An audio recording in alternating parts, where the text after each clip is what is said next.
Assalamualaikum warahmatullahi wabarakatuh. Saya Islami Dalimunte dari jurusan Akidah Filsafat Islam semester 4B, dan di sini saya memenuhi tugas saya yang berjudul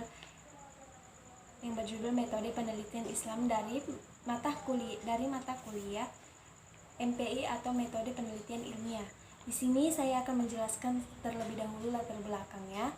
Setelah itu pengertian metode penelitian Islam, baru metode penelitian Islam dan model-model penelitian Islam. Dan di sini saya akan menjelaskan dulu apa latar belakang metode penelitian Islam.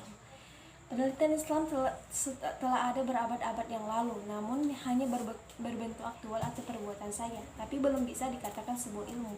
Kenapa? Karena pada zaman dahulu masih banyak orang-orang yang sudah paham betul tentang Al-Quran maupun hadis. Jadi bagi mereka tidak perlu untuk dilakukan penelitian jadi menurut mereka tidak perlu ada penelitian bagi agama Islam itu.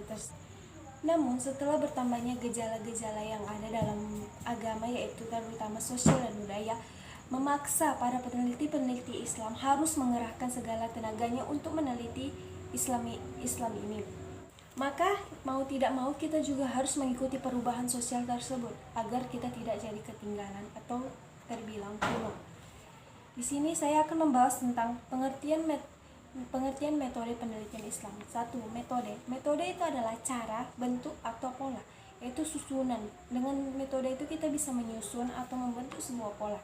Tetapi dalam penelitian, metode adalah usaha untuk mencari jawaban tentang fakta-fakta dengan menggunakan kesaksian sistematis atau secara tersusun yang berdasarkan pada sumbernya. Kriteria metode yaitu fakta, bebas dari prasangka, menggunakan analisis hipotesis, ukuran subjektif, dan mengidentifikasi masalah. Dan di sini kita akan membahas tentang penelitian. Penelitian adalah upaya sistematis dan objektif untuk mempelajari suatu masalah dan menemukan prinsip-prinsip umum. Pertanyaannya, kenapa agama Islam dijadikan sebuah penelitian Islam? Karena menurut Harun Nasution, agama Islam adalah agama yang mutlak dari Allah Subhanahu wa taala atau disebut dengan wahyu.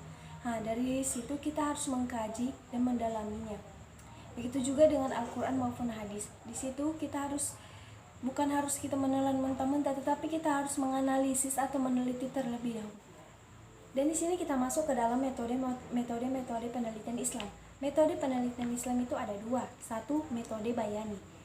Metode bayani adalah untuk menemukan ilmu dengan melakukan usaha maksimal seperti mempelajari, menghayati, memahami, atau mengkaji penjelasan-penjelasan dari nas-nas Al-Quran maupun hadis. Di sini sudah nampak jelas bahwa tujuan penelitian Islam yaitu untuk mempermudah umat Islam memahami pedoman hidupnya yaitu Al-Quran dan hadis. Karena di dalam Al-Quran masih banyak terdapat kata-kata yang baku dan sulit diterima oleh masyarakat sekitar, terutama orang awam yang belum paham betul tentang agamanya. Kedua, metode burhani. Metode burhani ini adalah penemuan ilmu yang mengandalkan kemampuan berpikir logis atau kita memakai logika dengan kaidah-kaidah tertentu yang disusun secara runtut dan sistematis, yaitu berdasarkan sesuai fakta. Dan sekarang kita masuk ke dalam model-model penelitian Islam. Di sini kita akan mempelajari tentang apa sajakah model-model penelitian Islam selama ini. Yang pertama itu yang paling utama itu tafsir, yaitu kita mempelajari atau meneliti tentang Al-Quran. Seperti saya sebutkan tadi bahwa Al-Quran itu mempunyai kata-kata baku yang sangat sulit dipahami atau dianalisis oleh orang awam, sehingga itu membuat para peneliti untuk meneliti Al-Quran tersebut, yaitu dengan metode tafsir. Kedua, yaitu dengan model penelitian hadis.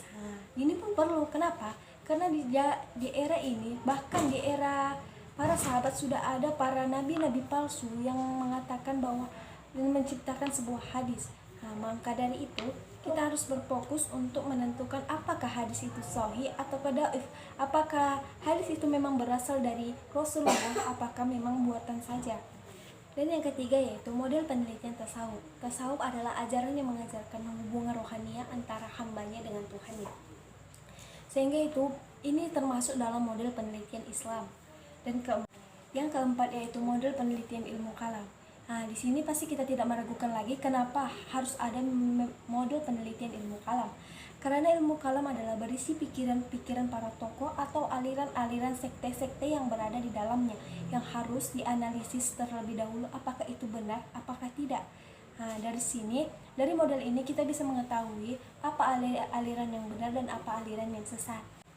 Oke, yang terakhir atau yang kelima yaitu model penelitian ilmu fikih. Kenapa? Karena ilmu fikih adalah segala sesuatu pengaturan hukum atau hukum syariat dalam Islam diatur dalam ilmu fikih.